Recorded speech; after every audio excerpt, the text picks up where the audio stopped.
So we are here after the third game of the No Castling World Masters of the Sparkassen Chess Trophy 2022.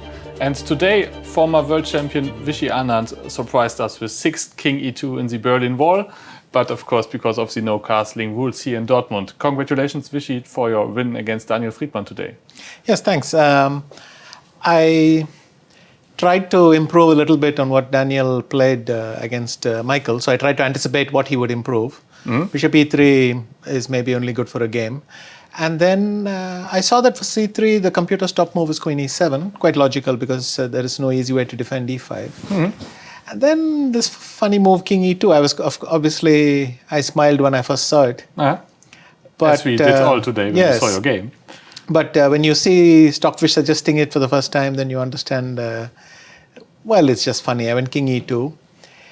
A6 is also what I prepared. I mean, there are other moves. Knight G4 is one idea that comes up a lot, but A6 as well. When we saw the game, we thought about Knight G4, but then Rook F1. Rook F1, and then there are good lines. I think the computer suggests F5, and then Knight BD2 is okay. Okay, yeah, we thought about that when we saw the position. Yeah. Okay, but you knew a few moves here. Okay. Yeah, so I mean, I didn't leave myself completely helpless. A6. Yeah, A6. And then I might have misplayed what I'm supposed to do. Anyway, Bishop C6, BC, DC, and then Rook E1, Bishop G4, Knight D2. I wasn't sure if I'm supposed to go Knight D2 or King F1. Maybe I'm supposed to go King F1. So that was an alternative? Yes. And then if Rook D8, H3, and Bishop H5, I somehow wasn't sure what exactly. So I couldn't remember my prep exactly. Yeah. But anyway, long story short, Knight D2, Rook D8, Queen C2. I was worried about Knight H5 when we got here. Rook D8, and yeah, now exactly. Knight H5. Knight H5. Okay. Because I go King F1, Knight F4, D4. I see the trap. ED4, CD4, Bishop D4, Knight D4, Rook D4, Knight B3, and then probably the computer wants to go. What does it want to do? Two pieces hanging? Yes, well, that's obviously my point. Maybe somehow it liked Bishop E2 check here. Bishop E2, okay. And if I go King G1, is it so bad for me? You go Bishop D3. And I don't know, Queen C3. Isn't this working for me?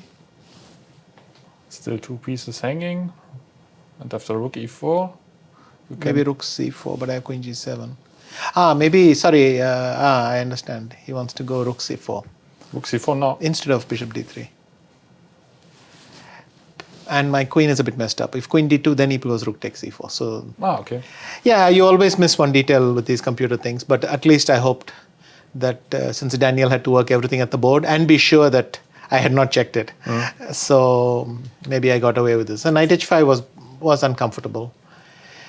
So maybe I misplayed the order anyway. So that would have been the better move for Daniel here. He went King D7, which... want to go to C8? C8, this is very natural. I mean, both of us are castling artificially. But here I have to pose a question to his thing. So H3, Bishop H5. I think there are a lot of details, whether I can play B4 first or not. But anyway, we won't get into that because I don't even have an answer. So But that looked pretty strong, this H3, G4. It did. And somehow I couldn't quite close it. But anyway, Knight G4. So after Bishop G6, just for the viewers, the idea is to... Just Knight C4. And I mean, that bishop is kind of bad on G6.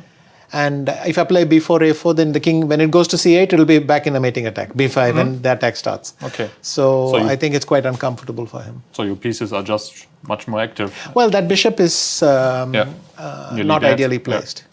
Yeah, okay. So he went for this piece sack on with knight takes G4. Yeah, head G4, bishop G4, rook G1. H5 I thought was fine, knight C4.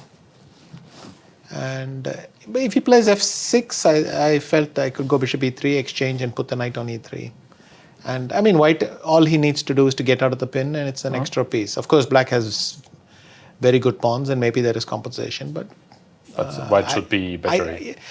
Well, it's a new chess, and you can't sit and evaluate everything. You have to make some moves at some point, and so I had to be practical also. But after then we got an interesting thing. So G6. Well, if you go to the game now, C8? and then just follow the game. Bishop E3 and G6. Yeah, I mean, I did consider F5. It's true, but I wasn't sure what was happening exactly after F5. I thought I could go knight C5. Knight. But you mean bishop C5? Knight C E5. Okay. Yes.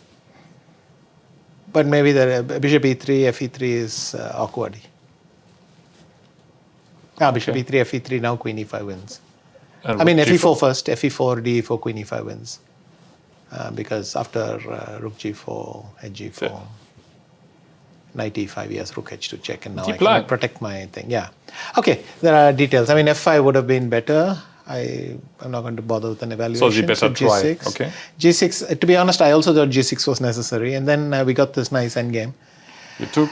I took, I don't know, king E3, but you don't feel very happy bringing your king out like that. But we want to see that now. It's the logical next step in no castling. But anyway, Fe3, queen E5. So I just had to calculate this. Here takes, knight E5, rook H2 check, king D1. If he goes rook H8, the other rook to H8, then knight takes G4, rook H1 check, and now the big difference, I can go to E2. And then knight to So I'm one move ahead with my king, and the queen and knight is going to win. So he went rook takes A1, which is correct. So and check. I found this, it's only because I saw this move D4, because it looks like you can play knight G4. Daniel thought it was lost as well. After rook G1, I have to play knight F2, and then the move which bothered me was G5. And I couldn't quite... There are a couple of lines. One is I could go D4 here. G4, E5, G3, queen F5 check, king B8, and now knight H3, and try to play this one. I don't know, but I liked what I did. But some counterplay versus G4. You never know. I mean, it's either lost or there's counterplay, so you don't know which one at the board. Yes. So I was very happy with D4 because I like this concept of bringing the king to D3. So the only thing I saw... Queen to G2. And queen to G2 controlling. And I think with my queen, I'm dominating that pawn, so he cannot protect it. Rook H3, king D3. Very nice. G3. Queen F, G2. Of course, if black had played B5, I can resign here after rook D1 check, but luckily I have the C4 square. And I could not see any way for him to play B5 and then come. It's one tempo is too slow. Just to show. Yeah, so this is what happened. He went, he did it in the other order. He went... first, rook H2. Yeah, queen G3. I mean, after this, it's just lost because even... in some other line, I could go knight takes F7 and play E5, king E4, and the king is completely protected there. That's another way to think. But here I don't need to because it's just a forced mate.